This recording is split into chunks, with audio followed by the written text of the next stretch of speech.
En este momento nos acaban de informar que el cuerpo del cantante fue ya entregado a su familia. Narrado completamente desde el corazón de una esposa que perdió al amor de su vida. Este es el último momento de Ernesto Barajas, contado por la mujer que lo esperó esa mañana, y él nunca regresó. No soy famosa, ni canto corridos. Tampoco salgo en videos ni hago entrevistas, pero fui, soy y seré la mujer que caminó a su lado en silencio, mientras el mundo lo ovacionaba en estadios, lo seguía en redes, y coreaba cada verso como si fuera un himno. Yo era la que lo abrazaba cuando apagaba la luz, la que cuidaba a sus hijos cuando él volaba de ciudad en ciudad, la que le decía, «Ya no cantes eso, amor, me da miedo». Y tenía razón. El 19 de agosto de 2025 no empezó distinto. Se levantó temprano, tomó café, besó a los niños en la frente y me dijo, «Regreso en un rato». Su voz era tranquila, pero sus ojos llevaban días cargados. Como si supiera, como si intuyera que este mundo ya no le perdonaba cantar verdades. Eran las 10:44 cuando mi teléfono sonó. Primero, fue una llamada. Luego, un mensaje sin sentido. Después, silencio. Luego vinieron las noticias, la imagen, el lugar, el impacto, y un grito que todavía hoy me arde en la garganta. No puede ser. Este video no lo cuento como fan, ni como espectadora. Lo cuento como esposa, como madre de sus hijos, como alguien que aún duerme del lado de la cama donde él ya no está, porque quiero que el mundo sepa quién era Ernesto más allá del escenario, más allá del corrido, más allá de los rumores. Quiero contarles el último abrazo, la última mirada, la última vez que lo vi salir por esa puerta, y no volver. Porque cuando la fama se apaga, lo único que queda es la verdad. Y la verdad es esta. Lo amaron miles, pero lo perdimos nosotros. Ernesto siempre decía que cantar era su manera de desahogar lo que el mundo no quería oír. Yo, al principio, no entendía del todo. Para mí, la música era alegría, fiesta, amor. Pero para él, también era memoria, dolor y advertencia. Desde que comenzó Enigma Norteño, supe que ese proyecto lo llevaría lejos. Lo que nunca imaginé fue cuán cerca del peligro también lo llevaría. Recuerdo los primeros años, grababa en casa, escribía hasta la madrugada, y se ilusionaba cuando alguien compartía sus canciones en Facebook. Él no buscaba fama por vanidad, buscaba respeto, y lo consiguió. Enigma Norteño no tardó en convertirse en un fenómeno. Las giras no paraban, las canciones sonaban por todos lados, y sus letras eran cada vez más explícitas. Fui ahí donde empecé a preocuparme. A veces llegaba después de un show y me decía, me pidieron un corrido por encargo, y aunque trataba de sonar tranquilo, yo veía el nudo en su garganta. Sabía que estaba entrando en un juego complicado. Yo solo le pedía, cuídate, piensa en los niños. Y él, con esa sonrisa que aún tengo grabada, me respondía, por ellos lo hago, amor.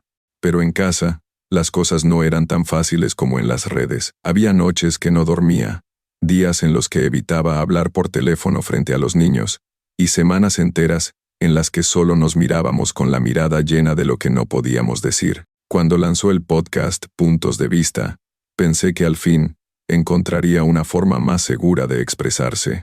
Era su espacio, su voz, su control. Entrevistaba a otros músicos.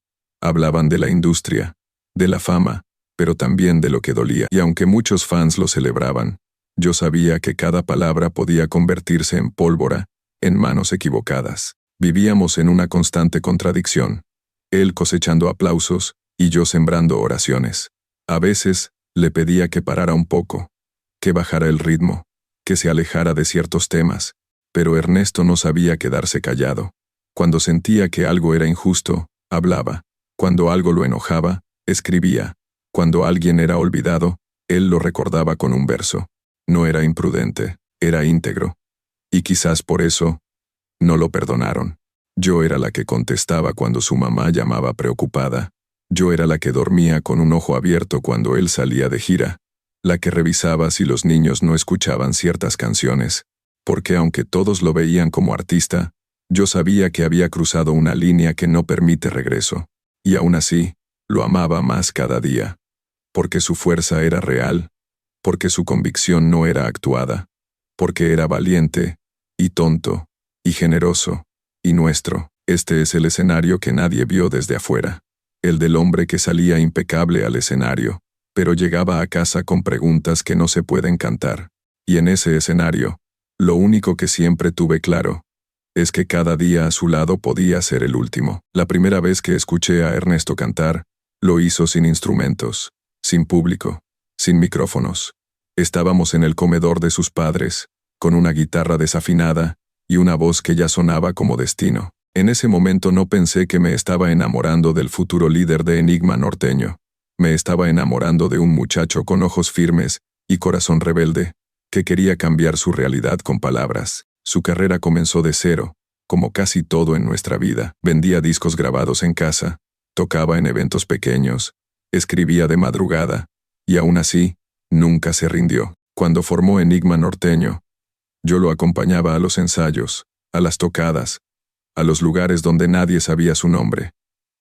Pero él sabía que iba a lograrlo. Lo sentía en los huesos. Poco a poco, la gente comenzó a escucharlo. Sus letras eran distintas, crudas, sí, pero reales. No escribía para sonar bonito. Escribía para narrar lo que otros temían, y con eso, comenzó a llamar la atención, primero en Culiacán, luego en el norte del país, y finalmente en todo México y Estados Unidos. Y con cada éxito, nuestro mundo cambiaba. Ya no viajábamos en su camioneta vieja, ya no comíamos tacos de la esquina después de tocar. Pero con cada nuevo escenario, también llegaban nuevas sombras. Las letras de sus canciones se volvieron más arriesgadas. Comenzaron a hablar de personajes reales, de códigos, de zonas de poder. Recuerdo una noche, después de una presentación, en la que Ernesto recibió una oferta para escribir un corrido por encargo. Lo vi dudar, lo vi pensar en los niños, pero también vi esa chispa en sus ojos. Él no hacía música para complacer, la hacía para contar lo que nadie más se atrevía, y aceptó. A partir de ahí, todo se aceleró. La fama lo envolvió como un remolino. Viajaba cada semana, lo buscaban de todas partes, tenía que rechazar más de lo que aceptaba. Las plataformas explotaban, sus entrevistas eran tendencia, y sin embargo en casa, cada éxito venía acompañado de una preocupación silenciosa. Un día me dijo, «Amor, hay lugares a los que ya no puedo ir. No me quieren ahí». Me lo hicieron saber. Yo me quedé helada. Le pregunté si tenía miedo. Me miró y bajó la mirada. Eso era nuevo en él. Aún así, siguió. Con más fuerza, más entrevistas, más letras que incomodaban. Y luego vino el podcast, Puntos de Vista, un espacio donde no solo cantaba, hablaba, escarbaba, invitaba a artistas, a colegas, y entre risas y anécdotas, dejaba verdades flotando en el aire. Algunos episodios eran casi confesiones públicas. Recuerdo uno en el que mencionó que, en esta industria, el que no se cuida, no dura. Yo lo escuché varias veces, buscando señales, leyendo entre líneas. Sentía que cada palabra suya era un paso más cerca del borde. Y sin embargo, en casa era el mismo de siempre. Jugaba con los niños en el jardín, cocinaba los domingos, me abrazaba cada noche, pero en su celular siempre había mensajes extraños, números desconocidos, reuniones de último minuto. Y yo sabía que estaba cargando más de lo que decía.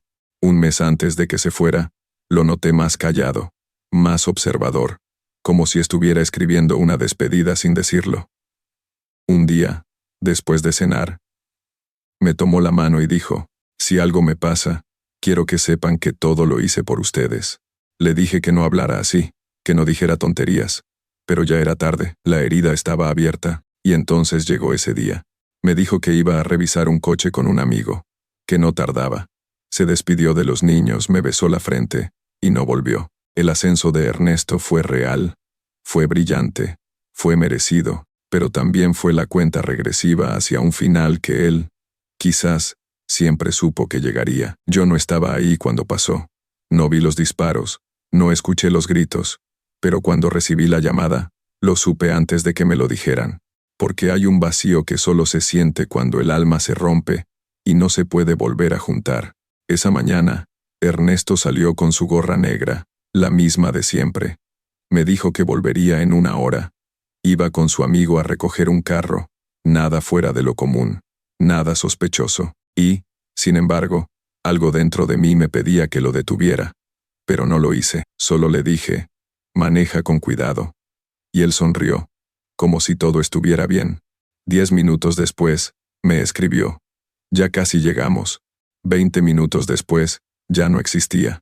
El mensaje que nunca llegó fue su voz, su risa, su regreso. La noticia corrió más rápido de lo que yo podía asimilar.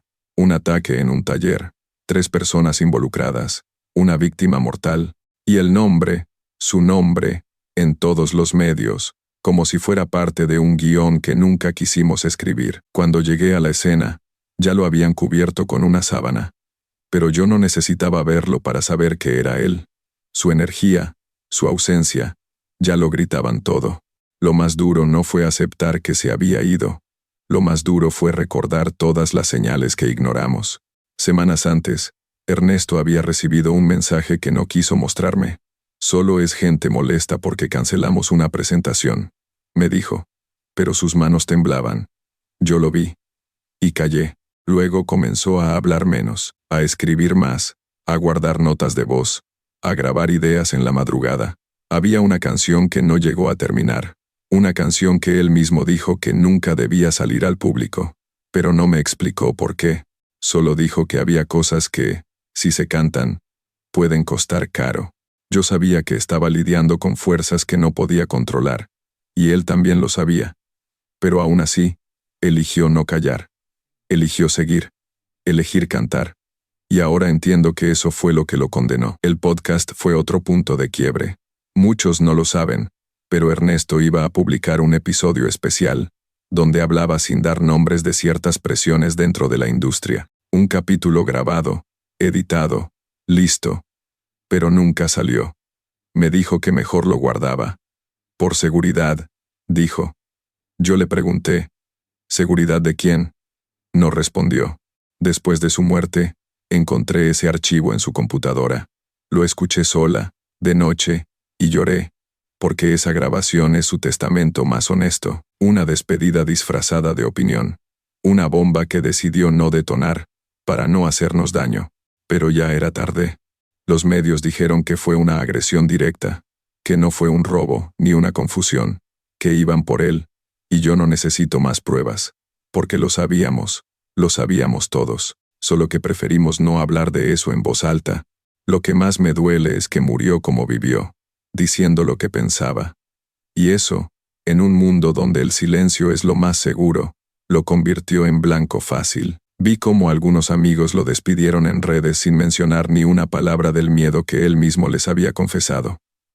Vi cómo muchos se quedaron callados, como si su muerte fuera una simple noticia más. Vi cómo borraban historias, como si su recuerdo les quemara la piel, pero yo no lo voy a borrar, mis hijos no lo van a olvidar, y aunque hoy tenga que ser yo quien les explique que papá ya no va a volver, también seré yo quien les enseñe que valió la pena vivir con verdad, aunque el precio haya sido tan alto. En su velorio, puse una de sus canciones favoritas. No era un corrido, era una canción que hablaba de amor, de familia, de promesas, y mientras sonaba, todos los asistentes callaron, porque por fin lo escuchaban como lo escuchaba yo, no como ídolo, no como polémica, sino como hombre, como padre, como esposo. Esa fue su última verdad, y yo, seré quien la mantenga viva. En el último momento, tratamos cada historia con respeto, pero también con verdad. Y después de escuchar el testimonio de la mujer que compartió su vida con Ernesto Barajas, entendimos que este no es solo un caso más. Es una advertencia, un espejo, una cicatriz abierta en la industria musical. Ernesto no cayó en medio de la fama, cayó en medio del silencio. Ese que llega después de haberlo dicho todo, después de haber incomodado a demasiados, de haber cruzado líneas que muchos prefieren evitar. Y aunque no somos jueces ni fiscales, sí somos cronistas de lo que nadie más quiere contar. A lo largo de su carrera, Ernesto construyó algo más que una banda. Construyó una voz, una identidad, un discurso propio. Sus letras no eran vacías. Su podcast no era entretenimiento. Su vida no era pose. Era un compromiso con lo que creía justo, aunque eso lo expusiera. Muchos hoy quieren recordar solo su música, sus éxitos, sus presentaciones, pero también es importante recordar sus advertencias, su cansancio, su preocupación, su intuición de que algo se acercaba y nadie iba a detenerlo. Como canal, nos preguntamos, ¿qué tan peligroso puede ser decir la verdad en voz alta? ¿Quién protege al que incomoda con palabras y no con armas? ¿Qué responsabilidad tiene la industria cuando un artista cae por lo que canta? Lo que más nos impacta no es la escena de su muerte, ni los titulares que se repiten. Lo que más duele es saber que muchos lo sabían y callaron. Queremos invitarte a reflexionar. ¿Crees que Ernesto debió callar ciertas cosas para sobrevivir? ¿O crees que hizo lo correcto al ser fiel a su voz, aunque eso le costara la vida? Hoy, su familia carga con un vacío irreparable, pero también con un legado que nadie podrá borrar. Un legado que exige ser recordado, no por el morbo, sino por la dignidad. Y si hay algo que aprendimos de esta historia, es que a veces el último momento no es el que ocurre en un ataque, es el que ocurre cuando el mundo olvida. Y aquí, no vamos a olvidarlo. Hay silencios que no se llenan con aplausos, hay ausencias que no entienden de likes ni de trending topics. La de Ernesto Barajas es una de ellas. Hoy ya no está, pero su voz sigue flotando en las canciones que dejó, en las entrevistas que incomodaron, en los abrazos que ya no volverán, porque su despedida no fue la de un artista que cierra gira, fue la de un hombre que se atrevió a ser coherente hasta el final. Desde este canal, no queremos romantizar su partida, queremos entenderla, queremos mirar el vacío que dejó, no como un accidente del destino, sino como un eco de una realidad que muchas veces preferimos no ver, una donde decir la verdad cuesta caro, y donde cantarla puede costar la vida, pero también queremos recordarlo como él merecía, como esposo, como padre, como luchador incansable, como ese joven sinaloense que un día decidió convertir las historias del barrio en canciones que el mundo entero terminaría escuchando. Ernesto no era perfecto, no lo pretendía, tenía dudas, tenía miedo, tenía contradicciones, pero también tenía una claridad que pocos conservan en medio del ruido, la de no vender su voz al mejor postor. Hoy, sus hijos crecerán con recuerdos, con videos, con fragmentos, su esposa, con la última palabra que él no alcanzó a decir, y nosotros, con la responsabilidad de no permitir que su historia quede en el olvido, porque hay despedidas que duelen, pero también enseñan, y esta, sin duda, nos enseñó a no callar. Hay historias que nunca se han contado, pero ahora las conoces, y esa, quizás, fue la última voluntad de Ernesto.